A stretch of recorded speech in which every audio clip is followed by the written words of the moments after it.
Welcome back, ladies and gentlemen. SepNoSia, welcome back your presence. Alright, last time we get attacked by this guy on the left, Leon. Yes. And now these two amazing gentlemen are talking, and we're gonna continue right freaking now.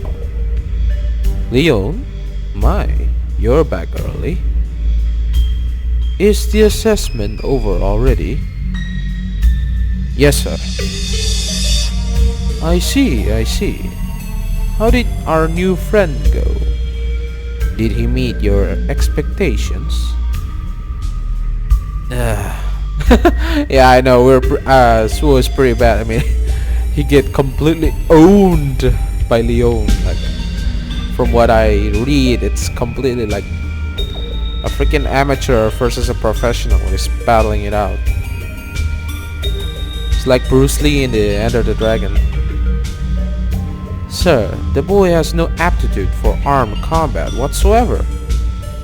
He doesn't appear to have even basic training in martial arts, let alone enough to survive. I recommend leaving him as collector and keep your recommendations to yourself.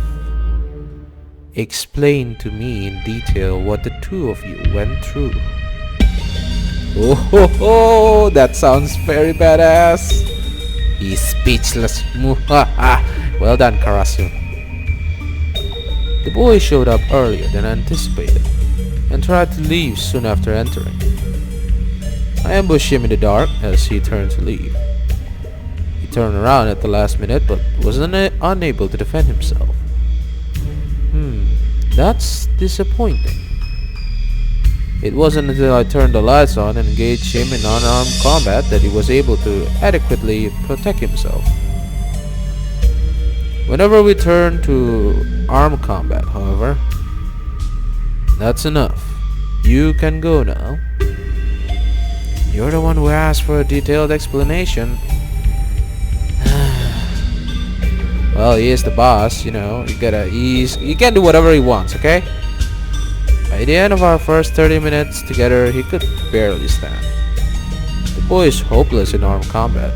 A little harder and I would have... Enough!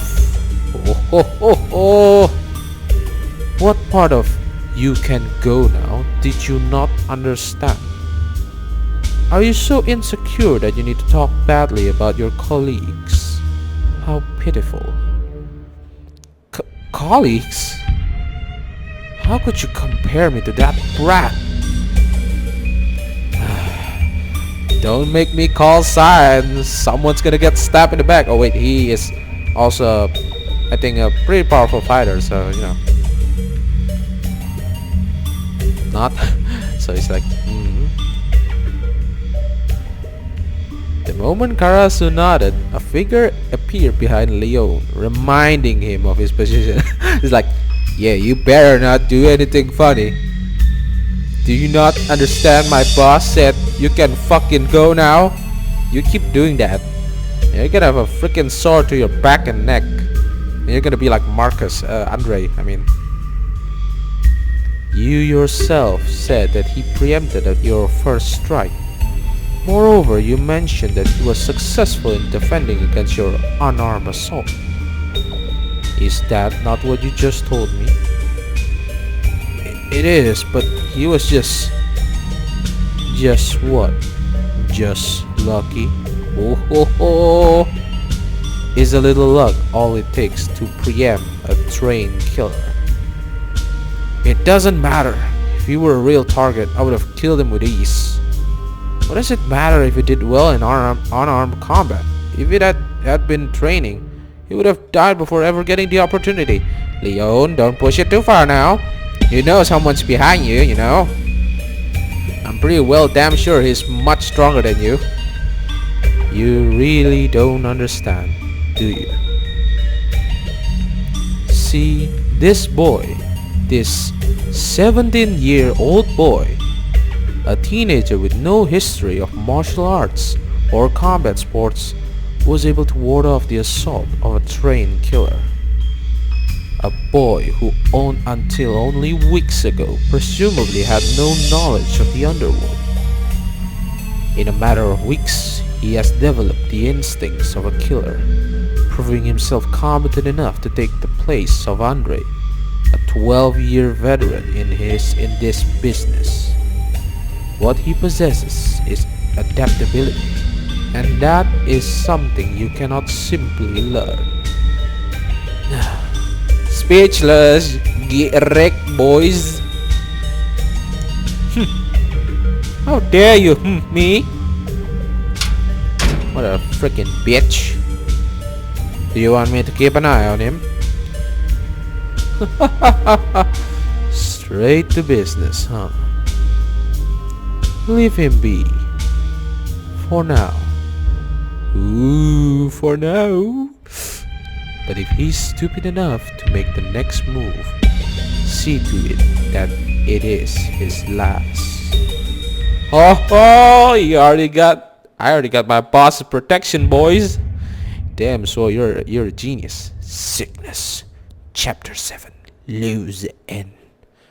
Damn, I'm really hype about this freaking game. Like, seriously, the stories just pump me up every time.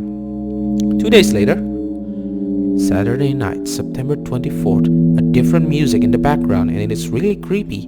It's like a horror game. This is Amnesia. Tonight, as I did last night, I have found myself in the bushes alongside my target's house.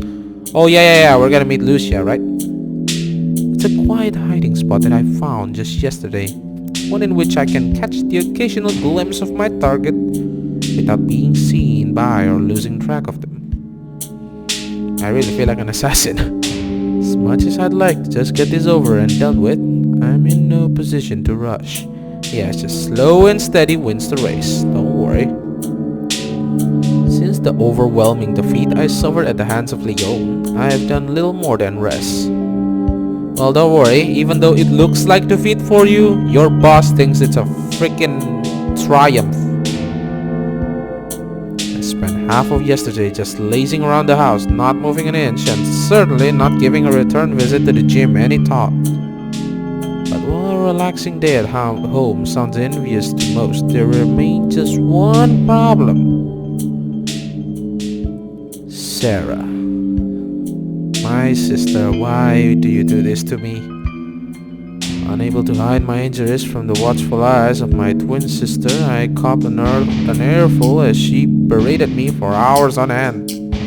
She had no doubt grown suspicious long before I returned home, so when I finally did turn up in the early hours of the morning, covered in bruises and cuts from head to toe, that was the last straw.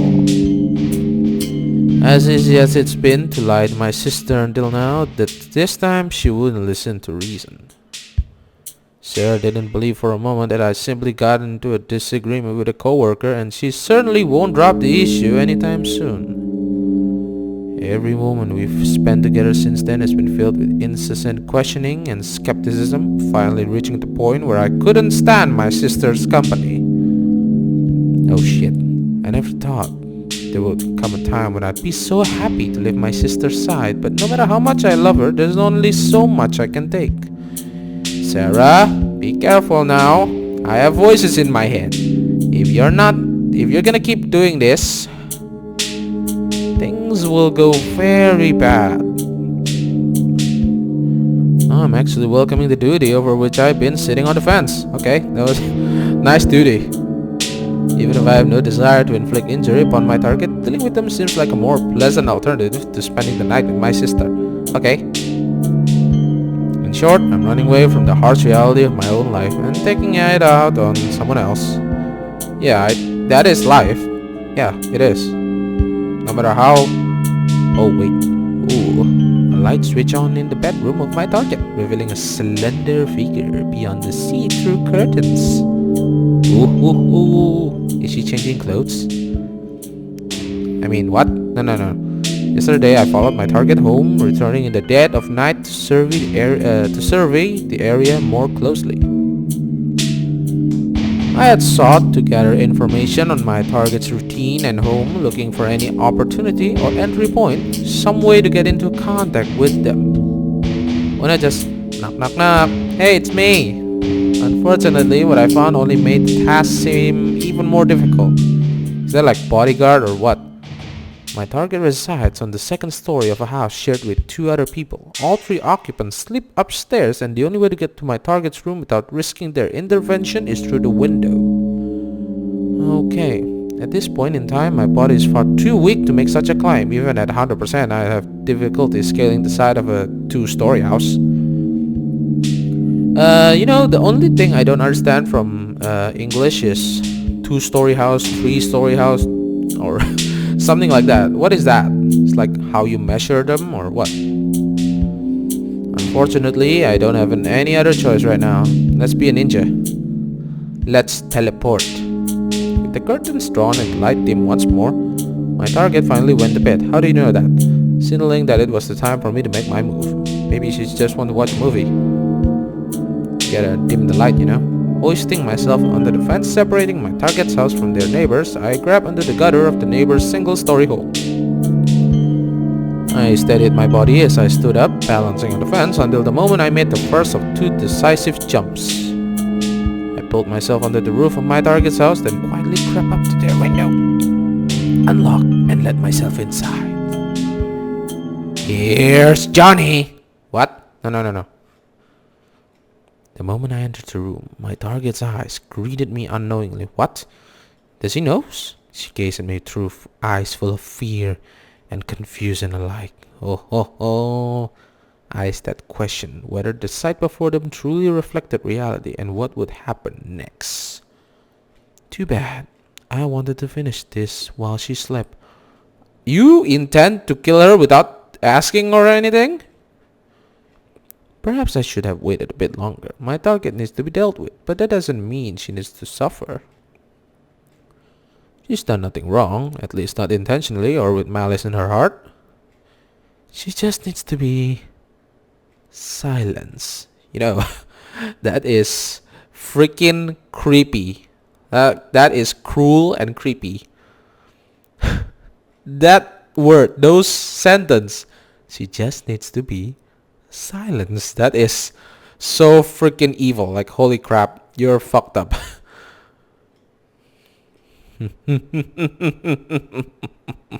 Sparing no time for second thoughts, I unveiled the blade I'd so long to test out. Even like me like that. I mean, seriously, what the fuck happened to you, Suoh? I know you have voices in your mind, but I didn't thought it would get this bad. Not yet stained with the red release it yearned for. Oh my god. My blade flourished under the moon's rays, prepared to take its first victim. You're here to kill me, aren't you?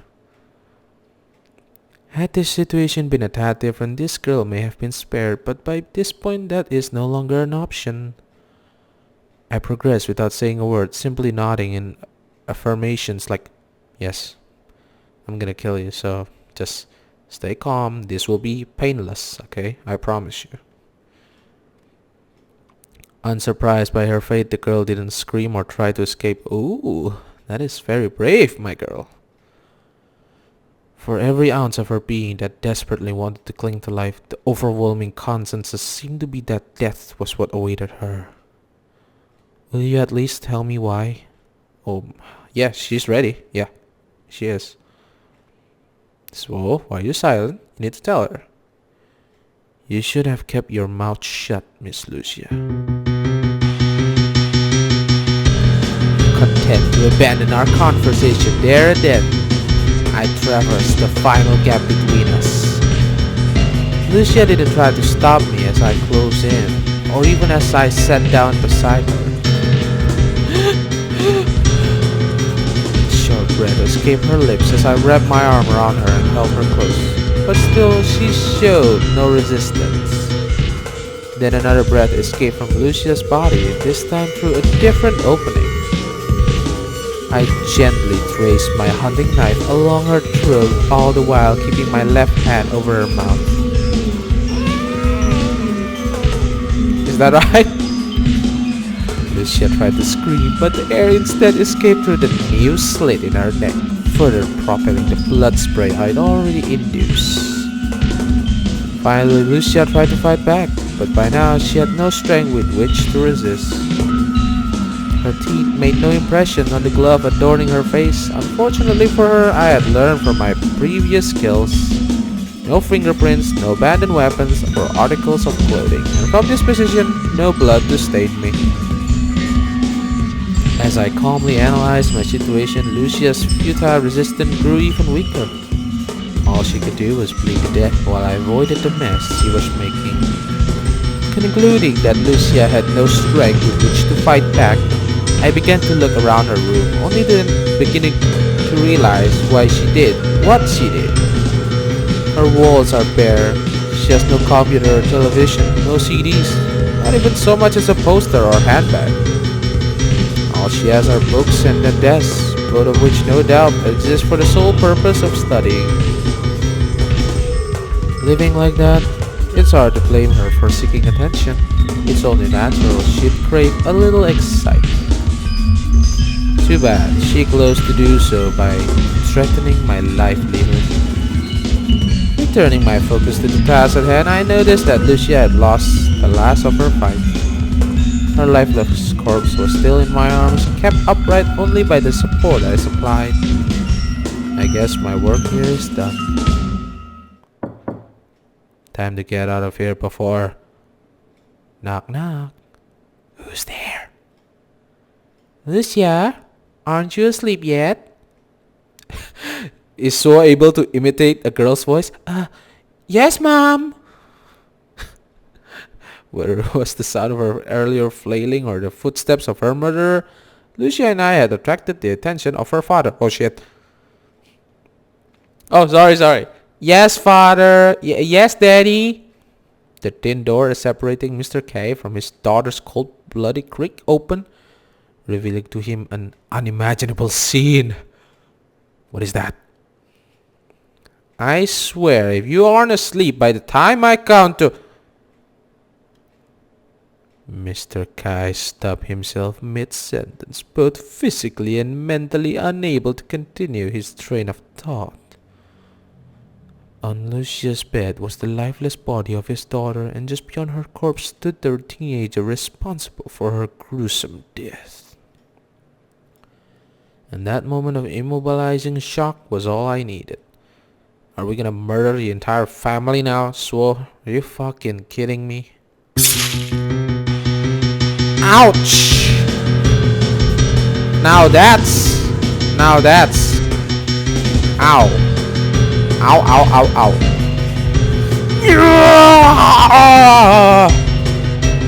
I pierced the night air as I plunged my hunting knife into Mr. Kai's eye socket, pinning him to the wall across from Lucia's room with phenomenal speed and ease.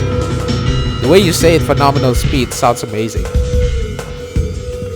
He didn't have enough time to raise his hands, let alone move out of the way, allowing me to drive my knife through the back of his skull with minimal resistance.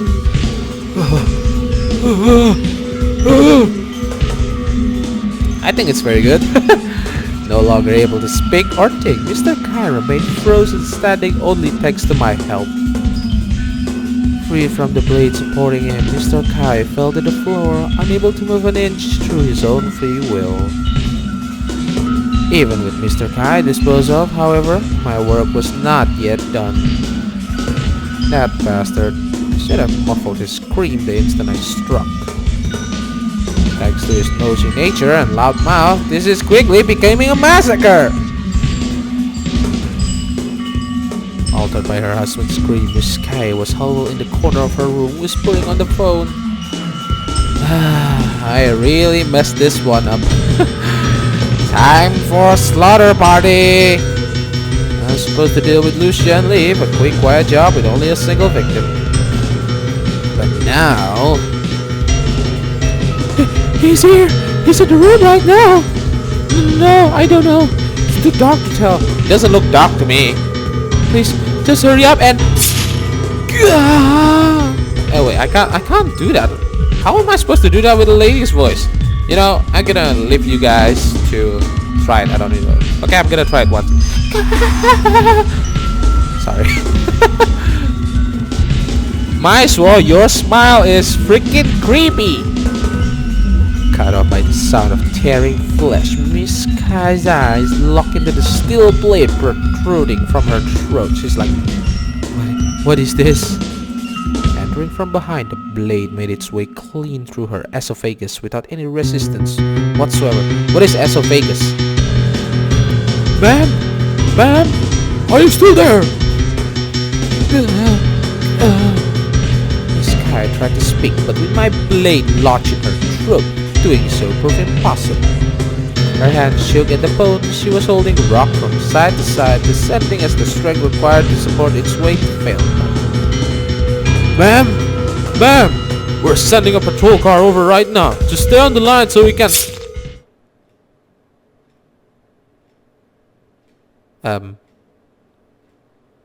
Okay. Administering the final blow, I ended the conversation Miss Kai had hoped would save her life. Her body fell to the floor, lifeless and bloody, right next to her mobile phone. It sounds like a poetry. It's so beautiful. Well, I'm sorry, I fucked up. Sorry. I calmly picked the phone up off the floor, cutting the call and immediately basking in the silence I summoned. You know, if it were me, I might do this. Pick up the phone and then say this. Hello, officer. It's too late. Beep. Be a little, creepy or something. It's like, oh yeah. I think my mind is getting corrupted the more I read this story. The next day, Sunday morning, September 25th. A restful morning of cleared conflict and renewed affection. I think his mindset and her sister and his sister mindset is like, sleeping is going to make everything better. Well, yes, it is, but are you serious? A morning of peace, quiet, and much needed proximity. Be it her forgiving nature or the absent warmth of her brother, Sara quickly dropped the issue that separated us only days ago. She has by no means forgotten, of course. Sara won't overlook the issue anytime soon, but neither will she allow it to come between us any longer. Even if I thought Sara was being unreasonable at the time, she's undoubtedly a much better person than I am. In hindsight, I think I may have scared her into forgiveness. She'd honestly been scared to death when I turned up in the early hours of the morning, bruised and beaten within an inch of my life. She wouldn't admit it, of course, but I could see the concern on her face as easily as she saw through my deceit. On top of that, I can only imagine how she felt when on Friday and Saturday alike I disappeared in the middle of the night. I'm a rotten brother, aren't I? Well, it's not... you don't need a genius to figure that out, Suoh. Even I know you are. Despite my disappearances and deceit, or perhaps because of them, Sara sought to mend our relationship the second we began to drift apart. She agreed to stop asking about where I'd been and what I'd done, accepting that I wouldn't tell her, at least not yet. Okay? That is much better, actually. Like, just be honest to your sister, like, I'm sorry I cannot tell you yet why I did this, but one time I will. So, you give her an insurance that you will tell her. It's just not now. That's much better. As much as I'd like to put Sara's mind at ease, I fear that telling her the truth would accomplish the exact opposite. I'm not the vigilante she's painted me to be, and I'm definitely not the kind of person she should idolize after I slaughter a whole freaking family. Even if some of my despicable actions will inevitably pay the bills, they are nothing to be proud of. Hey, hold still. As I wallowed in my own melancholy thoughts, Sara continued to devotedly rub ointment into my back. Though my wounds have been healing at an unfathomable pace, I am still bruised from head to toe, and there's no way I could hide that fact from the watchful eyes of my sister. Unless I'm a ninja. Despite that, she's actually said very little about my injuries or even about my job. I wonder what she'd say if I told her I was offered a new job. Sara might actually provide some much needed insight into the situation. I don't have to give her details, just enough information to let her know what's going on. Say, Sara. Hmm? Sara kept rubbing my back, seemingly unaffected by the long coming break in silence. If, hypothetically, I were offered a job, the kind where I typically only work a few hours at night, what would you say? Eh? This time, Sara stopped rubbing. She stared at my back quizzically for a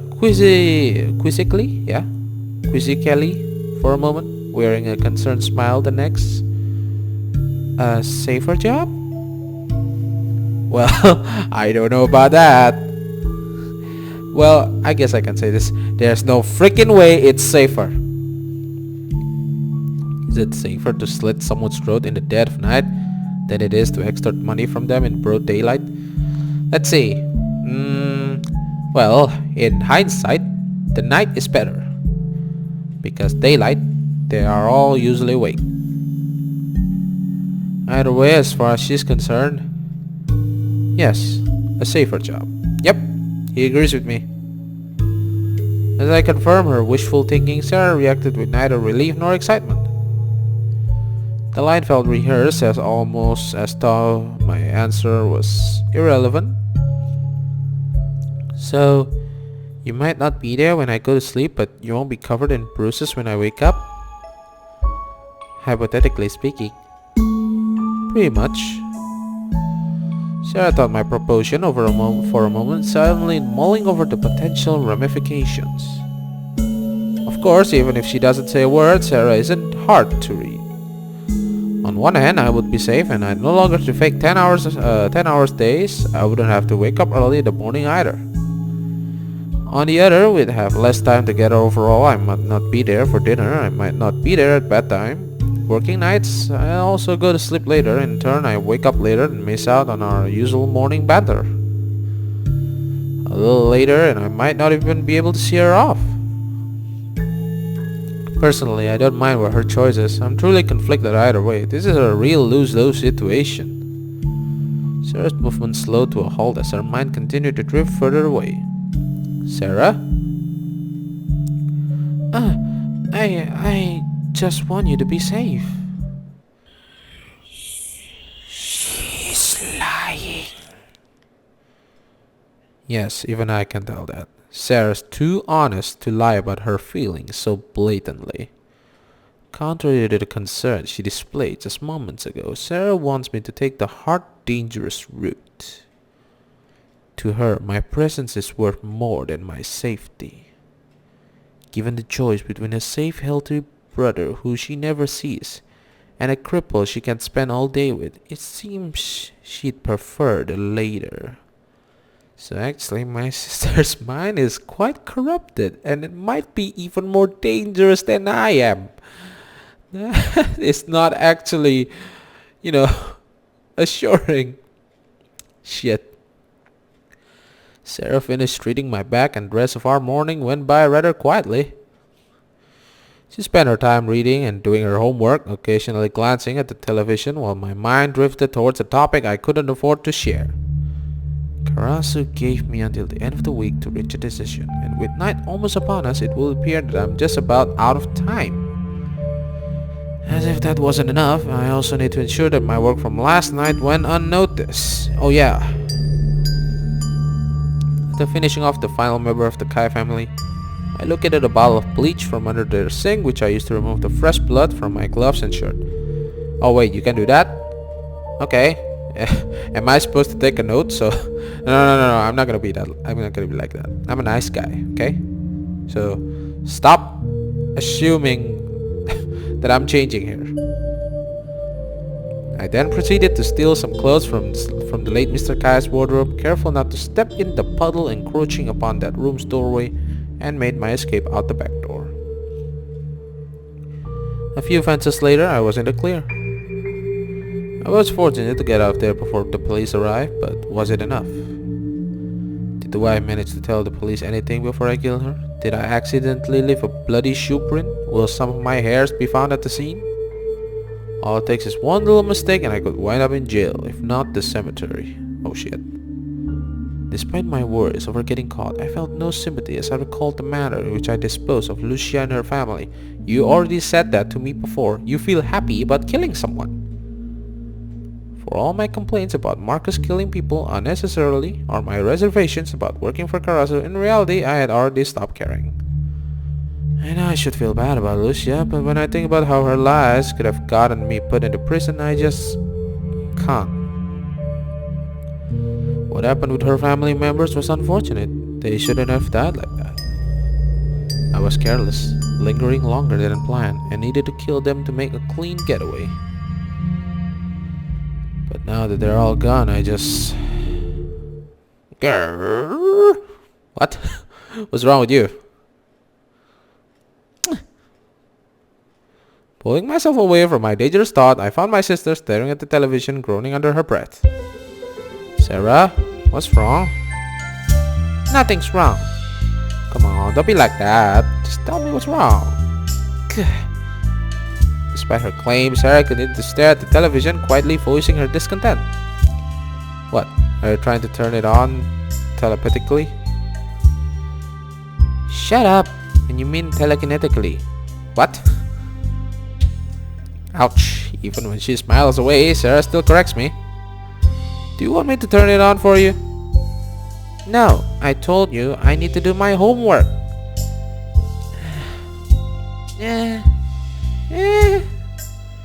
Fine, I'll turn it on. Honestly, if you want to watch TV, just say so. I'm the last person who would berate someone else for not doing their homework. So, all she wants is just for me to turn on the television. God damn it, Sara. Well, you can turn it on by yourself. Why would you need me to do it? I'm covered in bruises. I cannot hold the remote. Okay? Seriously. Anyway, we're out of time again. I wish I could go longer, but we gotta keep up with the daily routine, yeah? So, thank you guys for watching. Be sure to like, share, favorite, subscribe, and leave a comment. It's very lively to have comment sections. And also, tell your friends and family about my channel. I really appreciate that. Thank you for that. And once again, SepNoSia says, thank you for your presence.